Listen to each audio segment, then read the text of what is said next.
असल में रो और आईबी के लिए पश्चिम बंगाल का इलेक्शन जीतना कोई इलेक्शन मैनिफेस्टो नहीं था। यह करो या मरो यानी डू एंड डाई की एक पॉलिसी थी जिसको विन करना अत्यंत जरूरी साबित हो गया था रो के लिए। क्योंकि कुछ ही समय पहले जब बांग्लादेश में तख्ता पलट हुआ था उसी समय कराची से एक शिपमेंट आता है बंगाल के एक पोर्ट पर। जिस समय बांग्लादेश में तख्ता पलट के बाद में सरकार बदल चुकी थी और स्टूडेंट प्रोटेस्ट के बाद में एक रेजिम ऐसी आई थी जो अमेरिका और पाकिस्तान के आईएसआई से कंट्रोल जोन में थी। पॉलिसी शिपमेंट था जो बदलना अत्यंत जरूरी था। इस बदलाव के परिणाम स्वरूप भारत की एजेंसी ने काफी इन्वॉल्वमेंट दिखाने का प्रयास किया और यह साबित करने का प्रयास किया कि जब तक टीएमसी यानी तृणमूल कांग्रेस पश्चिम बंगाल से बाहर यानी बेदखल नहीं हो जाती तब तक भारत के लिए पश्चिम बंगाल भी एक बांग्लादेश की तर्ज पर ऐसी भूमि साबित होने वाली है जिससे भारत को कहीं न कहीं बैकफुट यानी बैकलैश देखने को मिल सकता है। बैकलैश इस हद तक का कि सिलीगुड़ी कॉरिडोर का रास्ता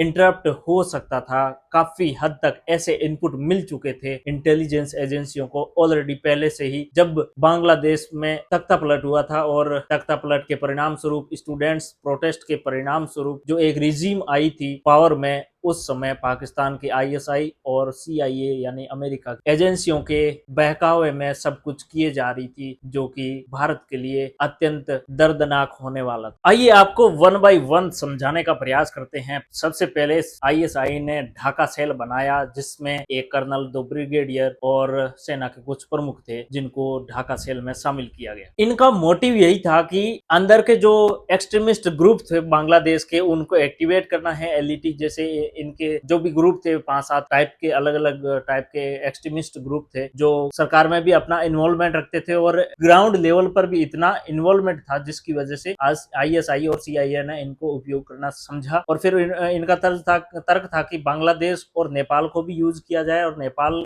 को यूज करके सिलीगुड़ी कॉरिडोर को इंटरप्ट करने का जितना भरसक प्रयास किया जाए उतना कम था। इसके लिए जरूरी था आईएसआई आर्म्स यानी हथियारों की सप्लाई करे। सप्लाई कहां से होने वाली थी? पाकिस्तान के कराची पोर्ट से बांग्लादेश के चिटगोंग जो पोर्ट है वहां तक आर्म्स की सप्लाई होती है। शिपमेंट आते हैं डे बाय डे और वहां से सीधा सिलीगुड़ी कॉरिडोर से पहले जो बांग्लादेश का रीजन है, बांग्लादेश का एरिया पड़ता है जहां हिंदू की बहुतायत पॉपुलेशन रहती है, वहां पर सप्लाई करनी थी। और वहां एक एयरबेस था काफी समय पुराना जो अंग्रेजों के टाइम का था, उसको रीएक्टिवेट करने का प्लान किया जा रहा था। यानी उस एयर स्ट्रिप को दोबारा से डेवलप करना और उसको आगे आने वाले समय में सिलीगुड़ी कॉरिडोर को वीक करने के लिए जिस समय भारत को तोड़ने का प्लान किया जाए उस समय उसको उपयोग किया जाए। इस वकालत के साथ में यह काम शुरू किए जा चुके थे। अब इन सब के लिए चाइना को भी इन्वॉल्व करना अत्यंत जरूरी हो गया था बांग्लादेश के लिए, जिसके लिए चाइना को सरेंडर करने के लिए बांग्लादेश के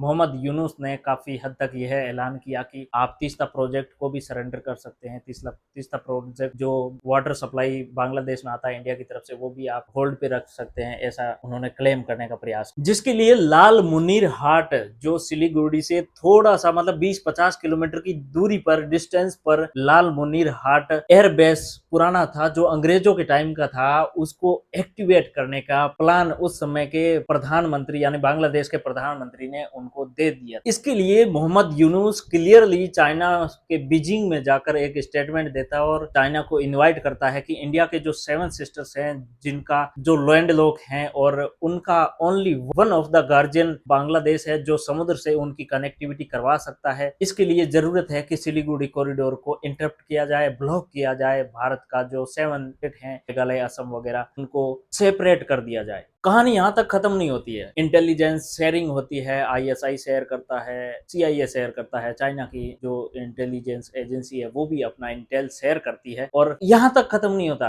पोरस बॉर्डर भी एक प्रॉब्लम बनने का प्रयास करती है। पोरस मतलब कि जो रिजिड बॉर्डर एरिया है जहाँ पे गश्त करना बहुत मुश्किल हो जाता है बीएसएफ के लिए। ऐसे एरिया पश्चिम बंगाल के काफी एरिया में, मालदा वगैरह, टेरेन एरिया या फिर पानी के एरिया है जहाँ पे 24 घंटे पानी रहता है, उस टाइप उन पोरस पोरस बॉर्डर को रीस्ट्रेन करने के लिए बीजेपी यानी कि सेंट्रल गवर्नमेंट बीएसएफ के जरिए बॉर्डर एरिया सील करने का प्रयास कर रही थी। इस बीच में तृणमूल कांग्रेस जो बॉर्डर एरिया की लैंड है उसको देने से मना कर देती है। ये जो स्टेट का एक रेजोल्यूशन होता है उसके तहत स्टेट मना कर देता है कि हम बीएसएफ को किसी भी प्रकार की जमीन प्रोवाइड नहीं करेंगे।